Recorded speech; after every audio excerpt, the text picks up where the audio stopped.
सो ये वाले टॉपिक्स हमने ट्रांसफर ऑफ हीट चैप्टर के डिस्कस कर लिए थे। The first topic was mode of heat transfer. हमने पढ़ा कि 3 तरह से हीट ट्रांसफर हो सकती है। There are 3 modes of heat transfer: conduction, convection and radiation. फिर हमने थर्मल कंडक्टिविटी की बात की कि ये एबिलिटी होती है किसी भी सॉलिड की टू ट्रांसफर हीट। फिर steady state and variable state की बात की गई कि जब किसी बॉडी को गर्म किया जाता है तो हर क्रॉस सेक्शनल एरिया का टेम्परेचर डिफर होता है, तो वो वेरिएबल स्टेट में कहलाती है। और एक समय कुछ देर गर्म करने के बाद एक समय ऐसा आता है कि सभी क्रॉस सेक्शनल एरियाज का टेम्परेचर अब एक जैसा ही गर्म हो जाता है, मतलब जितनी हीट एब्जॉर्ब करनी होती है वो कर चुके होते हैं। उस समय कोई भी हीट अगर उन्हें दी जाए तो वो सारी हीट आगे की ओर ट्रांसफर कर देते हैं। वो स्टेट जो होती है उसको स्टेडी स्टेट कहा जाता है। फिर हमने देखा कि rate of conduction of heat, rate of conduction of heat, जिसको dq या delta Q by delta T, इसको dq बाय dt भी लिख सकते हैं बेटा। जो d और डेल्टा का मतलब होता है चेंज, कितना चेंज आया, कितनी हीट गई कितने समय में। ये जो डायरेक्ट प्रोपोर्शनल था, ये प्रोपोर्शनल किसके था? Area of the cross section, कितने एरिया से हीट ट्रांसफर हो रही है, जितने कितना टेम्परेचर चेंज है, जो भी फेस हैं जिनके बीच में हीट ट्रांसफर हो रहा है उन दोनों में टेम्परेचर डिफरेंस कितना है, और इनवर्सली प्रोपोर्शनल होता है कि उनके बीच की दूरी कितनी है। तो हमने ये लास्ट लेक्चर में ये बात कर ली थी। और यहाँ पर जैसे हमने एक क्यूब बनाया था, और वो क्यूब बनाने के बाद हमने ये क्यूब हमारा बन गया था। तो उसके बाद हमने ये देखा था कि ये जो दो फेसेस थे, इन दोनों फेसेस पे सपोज करो here there is a face A और ये फेस है बी। तो यहां से यहाँ हीट ट्रांसफर हुई है, इसका temperature T plus delta T है और इसका टेम्परेचर T है। दोनों फेसेस के बीच की दूरी डेल्टा एक्स है। तो रेट ऑफ हीट कंडक्शन या कंडक्शन ऑफ हीट ये थी delta Q by delta T is equal to A delta T by delta X. और delta Q by delta T किसके इक्वल आ गई थी? K A delta T by delta X. यहाँ पर जो ये के था, ये था कोएफिशिएंट ऑफ थर्मल कंडक्टिविटी, इसको कहा गया कोएफिशिएंट ऑफ थर्मल कंडक्टिविटी। तो अगर दोनों फेसेस का यूनिट एरिया हो, तो अगर जो ये एरिया है और ये क्या है delta T by delta x, इसको क्या बोला गया था? Temperature gradient. Delta T by delta x is temperature gradient. अगर यूनिट टेम्परेचर ग्रेडियंट हो और यूनिट एरिया हो तो के जो होता है वो delta Q by delta T के इक्वल आ जाता है। तो यहां से हमने डेफिनेशन बना दी थी कि coefficient of thermal conductivity of a solid is equal to rate of flow of heat per unit area per unit temperature gradient across the solid. तो यूनिट एरिया और यूनिट टेम्परेचर ग्रेडियंट में जो thermal coefficient of thermal conductivity होता है वो rate of heat conduction के equal होता है। और के जो यूनिट थे वो यूनिट्स थे कैलोरी पर सेकेंड पर सेंटीमीटर पर डिग्री सेल्सियस। तो ये इसके यूनिट्स थे। तो these were the topics which we had discussed in our previous lecture. तो ये मैंने एक बार रिव्यू दे दिया आपको कि हमारा क्या टॉपिक हो गए थे। Now comes the next topic, that is Newton's law of cooling.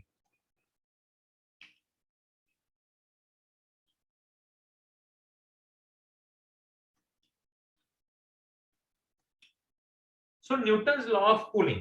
तो ज्यादातर हमने क्या देखा है कि जब हमारे घर पे जैसे चाय बने या कोई पानी, गर्म पानी का गिलास हम रख लें, तो हमने क्या देखा है कि अगर उसको थोड़ी देर हम कहीं रख दें तो थोड़ी देर बाद वो क्या होता है, वो ठंडा हो जाता है, मतलब वो हीट को लॉस करने लग जाता है सराउंडिंग में। तो ये जो फिनोमिना है, इस फिनोमिना को एक्सप्लेन किया गया न्यूटन के द्वारा, कि इसको बताया गया कि ये कैसे होती है और कितनी जल्दी हीट ट्रांसफर होगी। अगर उसका मतलब कि थोड़ा-सा वो ठंडा हो गया तो उसके बाद क्या हो, जैसे उसका टेम्परेचर सपोज़ करो किसी का 100 डिग्री है, तो 100 से वो 90 आ जाता है, 90 से 80 आ जाता है, 80 से 70 आ जाता है। तो क्या 100 से 90 डिग्री आने में जितना वो समय लेता है 10 डिग्री कम होने में, तो क्या 90 से 80 आने में भी उतना ही समय लेता है? नहीं, प्रैक्टिकली ये देखा गया उसमें थोड़ा-सा समय फिर बढ़ जाता है। जबकि टेम्परेचर चेंज तो 10 डिग्री ही है, लेकिन समय बढ़ जाता है। तो इस चीज़ को न्यूटन ने अपने लॉ के थ्रू समझाया। So normally we observe that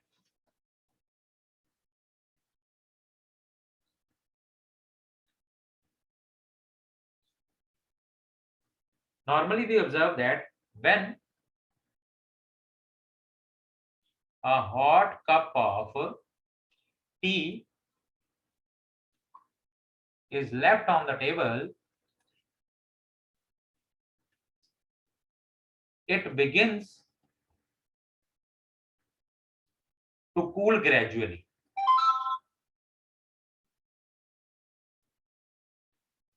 It begins to cool gradually and finally attains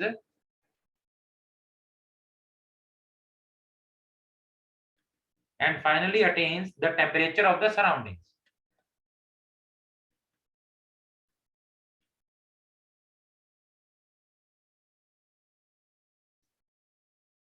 And finally attains the temperature of the surroundings. This phenomena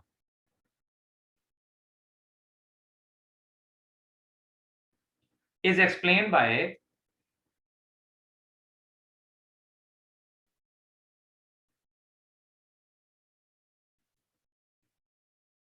Newton's law of cooling. तो ये फिनोमिना जो है Newton's law of cooling ने समझाया। तो ये law क्या state करता है?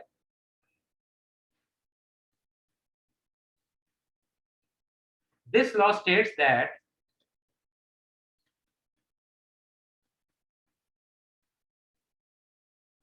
the rate of loss of heat of a body is directly proportional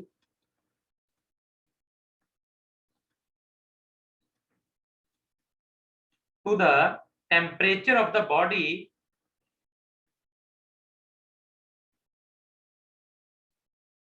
and is directly proportional to the इधर आएगा difference in temperature of the body and surroundings. तो इस लॉ ने ये कहा कि भी बॉडी कितना रेट से हीट लॉस करेगी, ये डिपेंड करेगा कि भी बॉडी और सराउंडिंग के टेम्परेचर के बीच में कितना डिफरेंस है। अगर डिफरेंस ज्यादा है तो बॉडी जल्दी हीट लॉस करेगी और जैसे जैसे डिफरेंस कम होता जाएगा तो बॉडी का rate of loss of heat भी कम होता जाएगा। तो हम इधर से इसको एक्सप्लेन करते हैं और मैथमेटिकली इसका वैल्यू निकालते हैं। तो rate of loss of heat, rate of loss of heat, इसको minus D Q by D T से लिख देते हैं, है ना। रेट क्या हो गया? टाइम के साथ कितना लॉस हुआ, और जब हीट लॉस हो रही है तो डी क्यू मतलब चेंज होता है, फाइनल माइनस इनिशियल, तो फाइनल कम होगी, इनिशियल ज्यादा होगी क्योंकि लॉस हो रहा है तो माइनस आ गया। ठीक है, सोचो सराउंडिंग का टेम्परेचर जो है, तो बॉडी का टेम्परेचर जो है कैपिटल टी है और सराउंडिंग का टेम्परेचर जो है वो टी नॉट है। तो इट एम्प्लाइज, ये लॉ क्या कहता है, minus D Q by D T is directly proportional to T minus T naught. तो ये है हमारे पास। तो नेगेटिव साइन मैंने आपको बता दिया, ये शो कर रहा है भाई कि जो हीट है वो लॉस हो रही है, बॉडी से हीट कम हो रही है, तो बॉडी की फाइनल हीट माइनस बॉडी की इनिशियल हीट, तो इनिशियल हीट तो ज्यादा थी उसके बाद, तो ये आ गया। तो इससे हमारे पास क्या आ गया, minus D Q by D T is equal to K T minus T naught, जहां पर के एक कांस्टेंट लगा दिया गया, तो इसको इक्वेशन नंबर 1 कह देते हैं। और के जो है वो क्या है, constant of proportionality.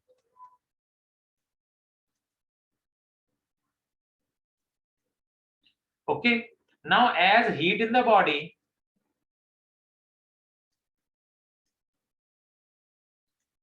Q is given by mst, है ना। तो हीट कितनी है बॉडी के पास, तो मास कितना है, उसकी स्पेसिफिक हीट कितनी है और उसका टेम्परेचर कितना है, तो Q is equal to mst होता है। तो ये Q की वैल्यू हम यहाँ पुट कर देते हैं, ये है। तो it implies minus D by D T of mst is equal to K T minus T naught. तो यहां से हमारे पास आ जाता है, क्योंकि यहां पर आप देखो ये जो m है, ये भी बॉडी का कांस्टेंट है, तो s भी कांस्टेंट होता है। वेरिएबल तो सिर्फ टेम्परेचर है, तो यहाँ पे m और s कांस्टेंट्स बाहर आ जाएंगे और इनको हम क्या करेंगे, इनको बाहर ले आते हैं। तो हमारे पास क्या आ गया, minus M S dt by dt is equal to K T minus T not, और ये एम एस को अब इधर नीचे ले जाते हैं। It implies minus D T by D T. तो ये कैपिटल टी बेटा टेम्परेचर को शो कर रहा है और स्मॉल टी टाइम को शो कर रहा है बेटा। तो K divided by M S T minus T naught, ठीक है। Now K by M S is another constant, क्योंकि के भी एक कांस्टेंट और मास भी बॉडी का कांस्टेंट और एस की कांस्टेंट है। दिस इज अनदर कांस्टेंट, तो इसको, तो ये भी तो वैल्यू एक कांस्टेंट ही रहेगी हमेशा बॉडी के लिए। तो इट एम्प्लाइज, इसको हम क्या लिख सकते हैं, minus D T by D T is proportional to T minus T naught. मतलब कि भी कितना टेम्परेचर चेंज होगा बॉडी का समय के हिसाब से, वो डिपेंड करेगा कि प्रेजेंट टेम्परेचर कितना है। कहने का मतलब क्या है कि अगर बॉडी का टेम्परेचर 100 डिग्री है और सराउंडिंग का टेम्परेचर 40 डिग्री है, तो 100 माइनस 40 60 होगा। तो बॉडी का टेम्परेचर dt बाई dt मतलब rate of change of temperature उसका तेजी से होगा। और बॉडी ठंडी होकर अगर 90 डिग्री पे आ जाती है, सराउंडिंग का टेम्परेचर तो 40 ही रहेगा, तो 90 माइनस 40 जो होगा वो 50 होगा। तो इसका मतलब टेम्परेचर का rate of change of temperature body का अब कम हो जाएगा। तो जैसे जैसे बॉडी सराउंडिंग के टेम्परेचर के पास आती जाएगी, वैसे वैसे वो चेंज इन टेम्परेचर के लिए समय ज्यादा लेती जाएगी। सो thus Newton law of cooling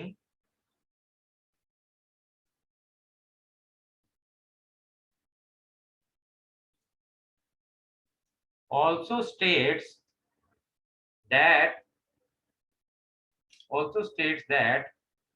the rate of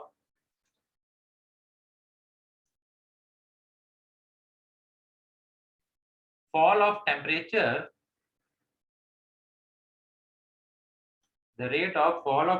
of a body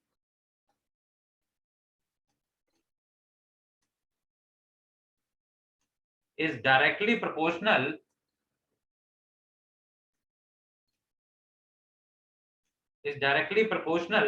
to the difference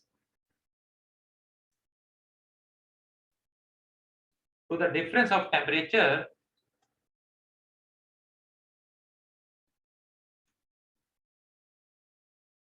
between the body and the surrounding.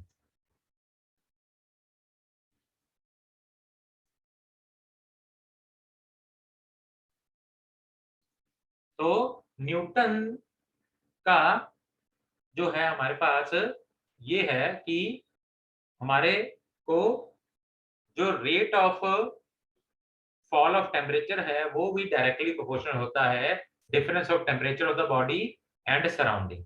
इसमें एक कंडीशन उन्होंने दी, provided the temperature difference is not more than 40 degree.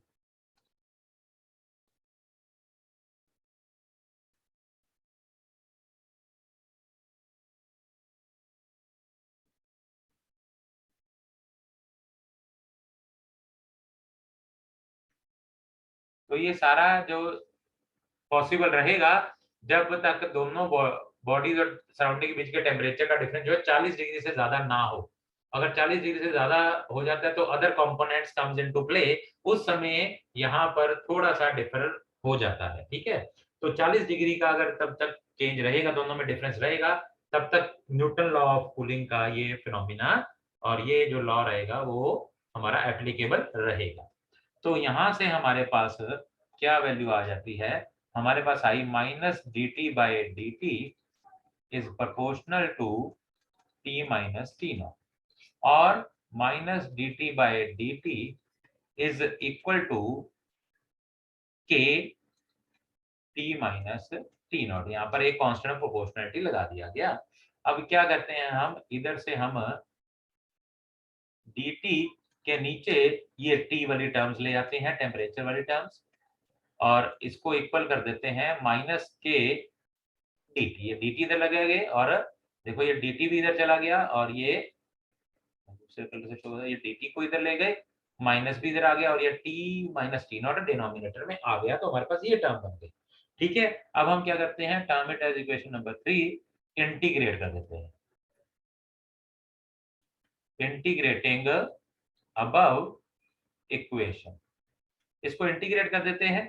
तो इंटीग्रेशन किसका हो गया, dt by T minus T naught is equal to minus K dt का integration. तो अगर हम इनका इंटीग्रेशन दे तो 1 by T minus T naught का इंटीग्रेशन होगा बेटा log T minus T naught, तो इधर आ जाएगा log with the base E T minus T naught is equal to minus K बाहर आ जाएगा, dt का इंटीग्रेशन क्या हो जाएगा t और प्लस लॉग ही क्यों है? हाँ जी बेटा लॉग, क्योंकि 1 बाय एक्स का इंटीग्रेशन का फॉर्मूला होता है बेटा लॉग एक्स। आप ध्यान दो, 1 बाय एक्स का इंटीग्रेशन जो होता है, यहाँ पे ये जो टर्म है हमारे पास, देखो हमने इंटीग्रेशन का फॉर्मूला किया हुआ है 1 बाय एक्स dx का इंटीग्रेशन क्या होता है बेटा लॉग x, ये इंटीग्रेशन का फॉर्मूला है। तो यहाँ पर टेम्परेचर है, ये रहा, तो ये हमारे पास टेम्परेचर है, ये t माइनस टी नॉट क्या है, ये वेरिएबिलिटी है। मतलब अगर सपोज करो बॉडी का टेम्परेचर अभी 60 है और सराउंडिंग का 40 है, तो 60 माइनस 40 20 है, बॉडी का टेम्परेचर 55 हो गया, तो 55 माइनस 40 15 हो गया। तो ये है हमारा टेम्परेचर चेंज, ये हमारा वेरिएबल है ये। तो dt बाय टी माइनस, तो 1 बाय एक्स ये हमारा x है, तो यहाँ पर क्या आ गया log of x, that is log of t minus T. तो ये इंटीग्रेशन का फॉर्मूला है, माइनस के बाहर आ गया इधर से, और इंटीग्रेशन ऑफ dx जो होता है वो होता है x प्लस सी, क्योंकि यहाँ पे कोई लिमिट्स नहीं डाली गई, तो इनडेफिनेट इंटीग्रेशन है ये बेटा, हमने मैथमेटिकल टूल्स में किया था, तो इसलिए यहाँ पर इसके साथ एक कांस्टेंट c लगाया गया है। ठीक है जी, तो हमारे पास ये एक हमारे पास इक्वेशन आ गई, term it as equation number 4। तो ये इक्वेशन नंबर 4 बन गई। ठीक है जी, now expression for the time of cooling of the body निकालते हैं।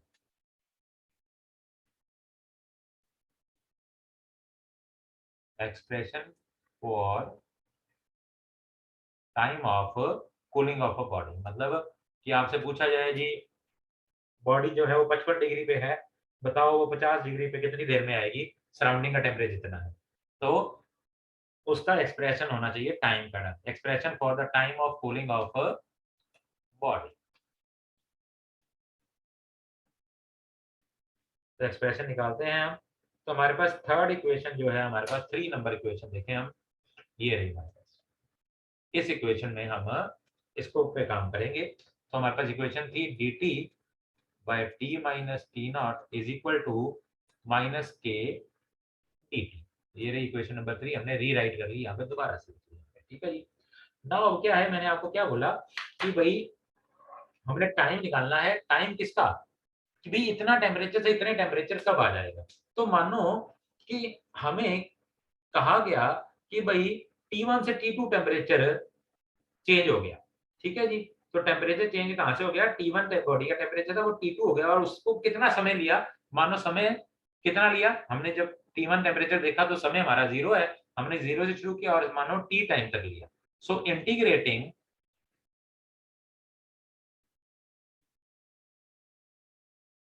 above equation within the conditions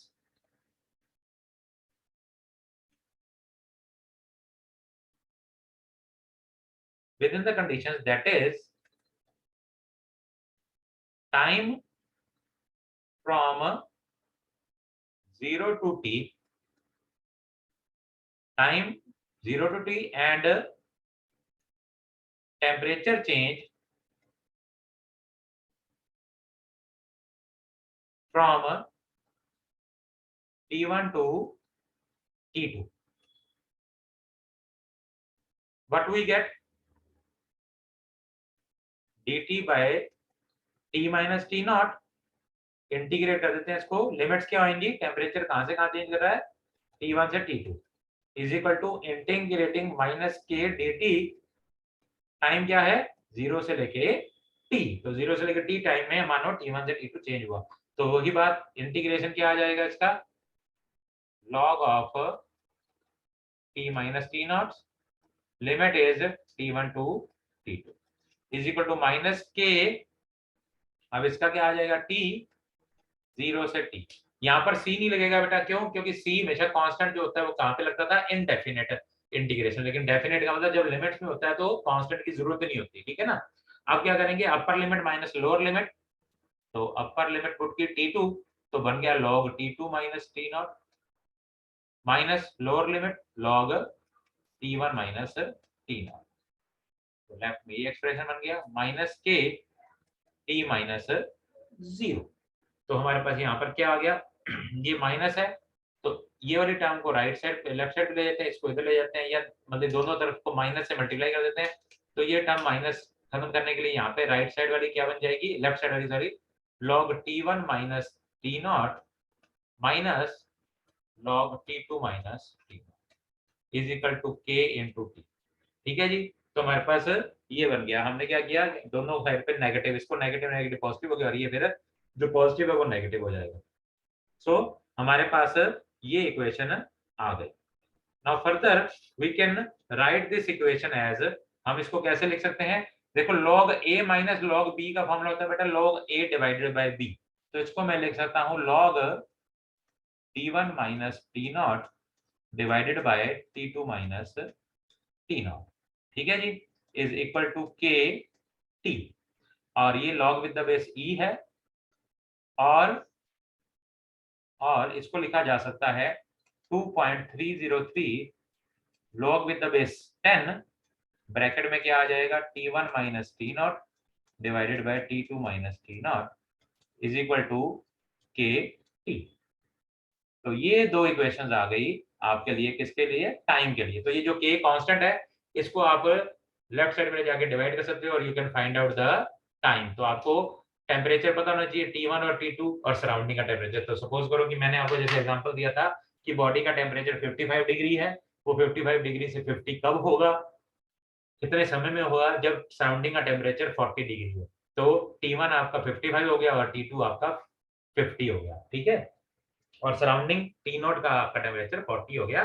के आपको पता हो तो आप time of cooling of the body निकाल सकते हो। तो आप इस तरह से समय निकाल सकते हो कि कितने समय में ये 55 से 50 डिग्री पे बॉडी का टेम्परेचर जाएगा। तो this was about the Newton law of cooling and time of cooling of a body. Now comes next topic, that is thermal radiations.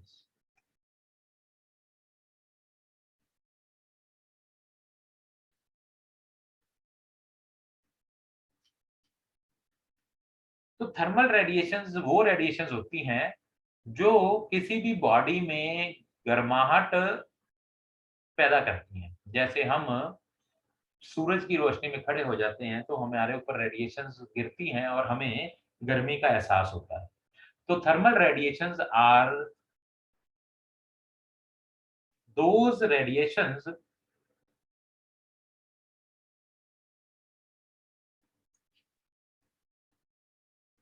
which produces in us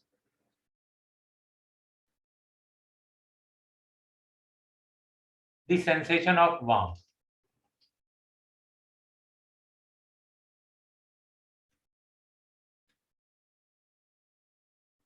Which produces in us the sensation of warmth. They are, अब ये emitted कैसे होती है? किसी भी body का जब temperature बढ़ाने लग जाते हैं ना हम, तो वो अपने टेम्परेचर के राइज के साथ ना वो रेडिएशंस को एमिट करने लग जाती है। तो they are emitted by a body on account of its temperature.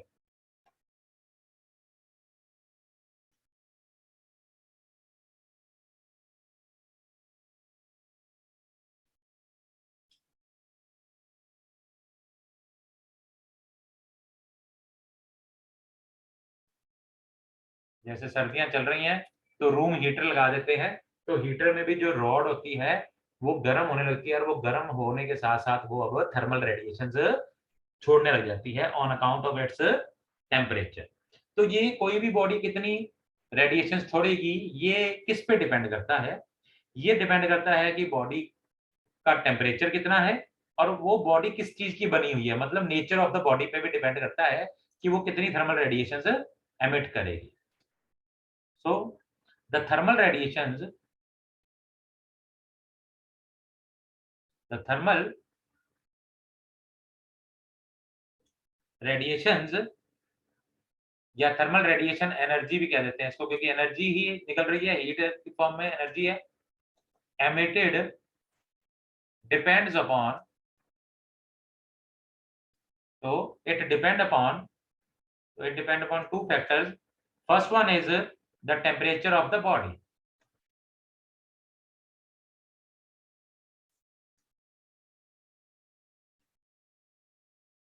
तो ये टेम्परेचर पे डिपेंड करती है कि बॉडी का टेम्परेचर कितना है, और दूसरा ये नेचर पे डिपेंड करती है कि बॉडी का नेचर कैसा है। तो nature of radiating surface of the body.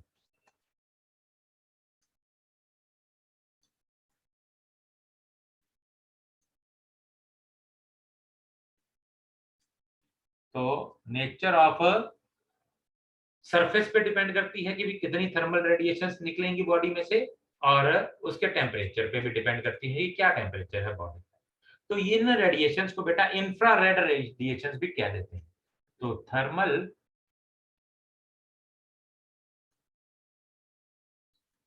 Radiations are also called as infrared radiations. So they are also called infrared radiations. तो thermal radiations को infrared radiations भी कह दिया जाता है। Now comes another terms, radiation से ही related कुछ terms हैं। First one is reflectance. Reflectance, absorptance,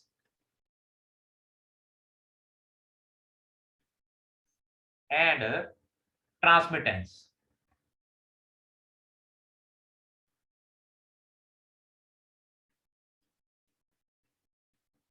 So there are three terms: reflectance, absorptance and transmittance.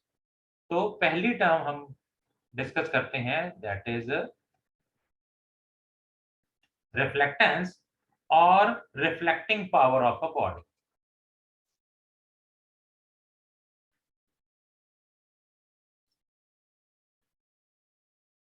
ये रिफ्लेक्टेंस क्या होती है बॉडी की, और रिफ्लेक्टिंग पावर क्या होती है। इसको डिस्कस करने से पहले हम एक चीज समझते हैं कि जब भी किसी भी बॉडी पे कोई हीट रेडिएशंस गिरती हैं, जब भी किसी बॉडी पे कोई हीट रेडिएशंस इंसिडेंट होती हैं, तो उस समय तीन चीजें होती हैं। उस समय तीन चीजें होती हैं। एक तो कुछ रेडिएशन को बॉडी रिफ्लेक्ट कर देती है, वापस भेज देती है। कुछ को बॉडी एब्जॉर्ब कर लेती है और वो रेडिएशंस अलोंग द बॉडी चले जाते हैं। और कुछ रेडिएशंस को बॉडी ट्रांसमिट कर लेती है, मतलब वो गो थ्रू होने देती है, जाने देती है अपने थ्रू। तो हमारे पास जब भी किसी बॉडी पे या सरफेस पे, तो ये क्या है हमारा सरफेस है दिस वन, ठीक है जी। ये क्या है हमारे पास, इंसिडेंट हीट है हमारे पास। तो बॉडी पे हीट गिरती है in the form of radiations, ठीक है। तो बॉडी क्या करती है, कुछ हीट को रिफ्लेक्ट कर देती है, reflected amount of heat, Q1 लिख देते हैं इसको। कुछ बॉडी उसको एब्जॉर्ब कर देती है, तो ये रही absorb.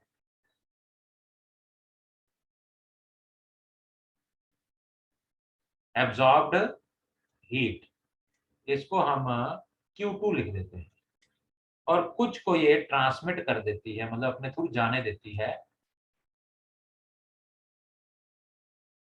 Transmitted amount of heat,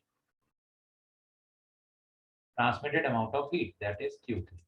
तो कभी भी बॉडी पे जब भी कोई अमाउंट ऑफ हीट गिरेगी, तो उधर तीन फिनोमिना हो सकते हैं।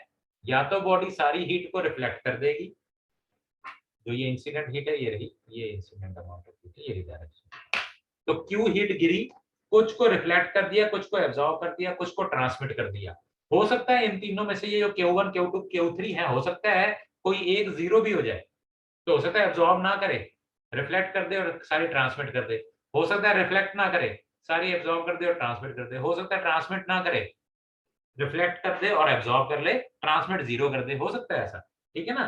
तो ये तीन चीजें क्या है, तो तीनों के बिहाफ पे हमारे पास तीन टर्म्स निकलती हैं, रिफ्लेक्टेंस, एब्जॉर्बटेंस एंड ट्रांसमिटेंस। तो पहले रिफ्लेक्टेंस की बात होती है। तो रिफ्लेक्टेंस क्या है, reflectance is defined as the ratio of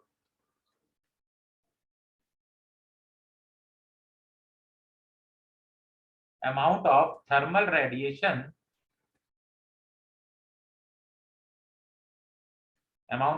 radiation reflected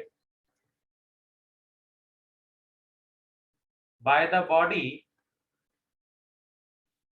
in a given time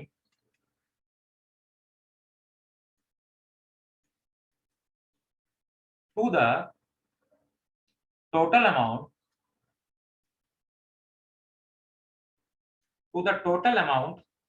of thermal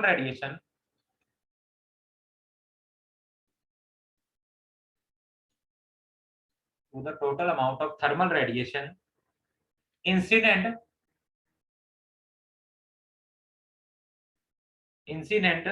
on the body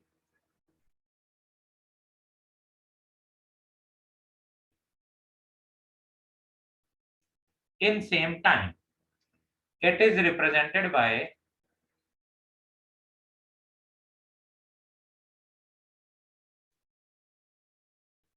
small are.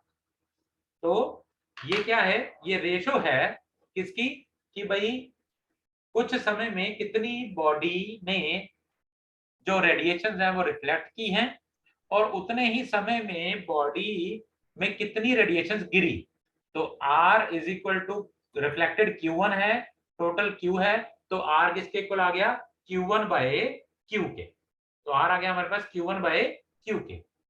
दूसरी टर्म जो है हमारे पास वो है एब्जॉर्बटेंस।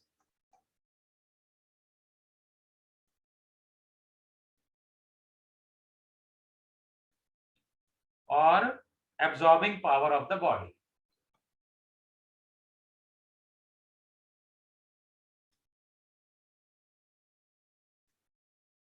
Absorbing power of the body. तो इसको कैसे डिफाइन करते हैं, is defined as the ratio of amount of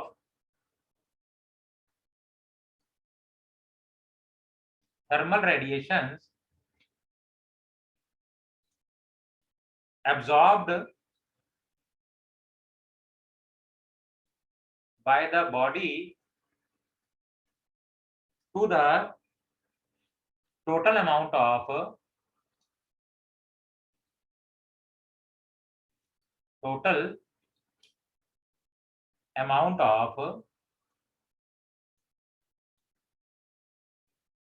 radiations incident on body in a same given time। तो दिए हुए समय में इट इज रिप्रेजेंटेड बाय